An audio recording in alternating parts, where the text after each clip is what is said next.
In 1976, my mother died of leukemia at Memorial Sloan Kettering Cancer Center in New York City.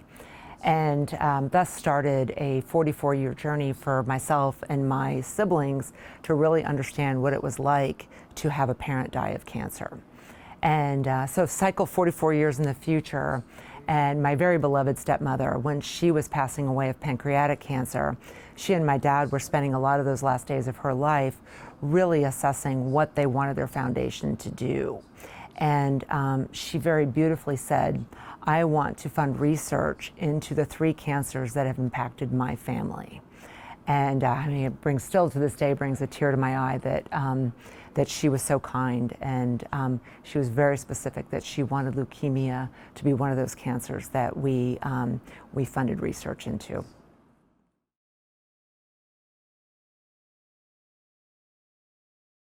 We know it's an opportunity where we can actually not only further research by providing the good manufacturing processing lab here, but also save lives. Because right now CAR T cells are being shipped out and sent back, and there's a time that some of these patients don't have. And so if things can be done in-house, we can really speed up the process and further both research and saving lives. So it's a win-win.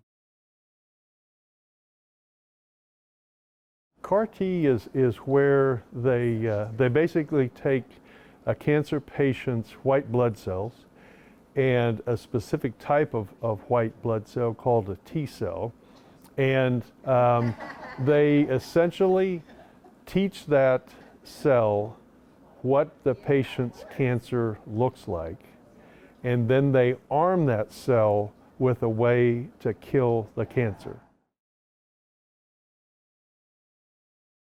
It's based on 3 or 4 decades of immunology research, and it really takes advantage of what has been learned about how immune cells recognize the bad actors and then can take them out. So one of the issues that we face with these new approaches to immunologic therapy is manufacturing capability. And not only the capability to manufacture, but to do it as quickly as possible, because patients are waiting.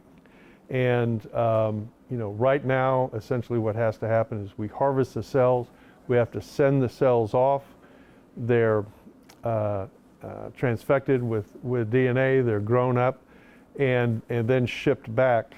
And of course, it would make a lot more sense if we just had that capability in-house and the capacity to make sure that you know, we don't have to wait around for a patient that's ready to be treated.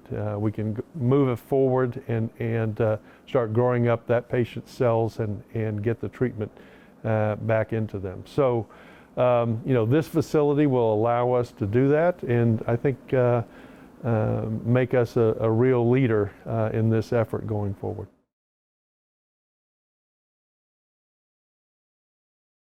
This capability will shave weeks off the time that it takes for us to grow these cells up and to begin treatment. And of course, you know, that time is incredibly important. These patients are in a very precarious situation, and right now we have to administer therapy and kind of try and forestall the cancer to give us time to develop these therapies, and now that's going to be significantly shortened.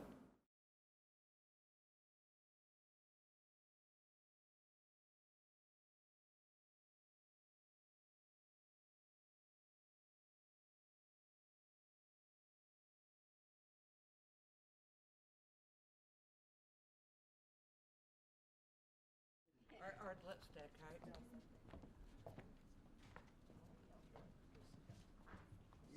Oh, yeah. Here.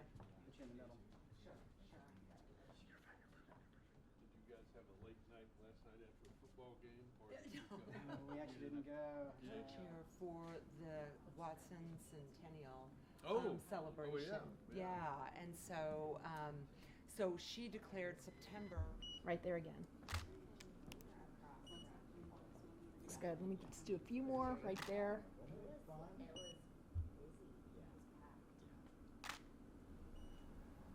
All right. We're going to do a version with Dan on the other side. Sure. Come on over, Dan. Okay. So we're seeing all of the KU muckety mucks today. Okay, all right. It's, Krista, why don't you pop over here? Yeah, that sounds I know, good. because Krista, you and I, you know, we're the two in red, so. There we go. There you go. We might go off that. I know. Oh my gosh, I know. I was literally my best. Got my Thanks, thanks. And it's not really anniversary, the next day is our anniversary.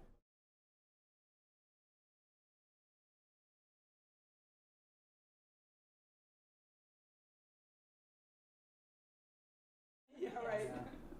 That looks great. Let's do it again. Right there. One more. We'll keep saying that.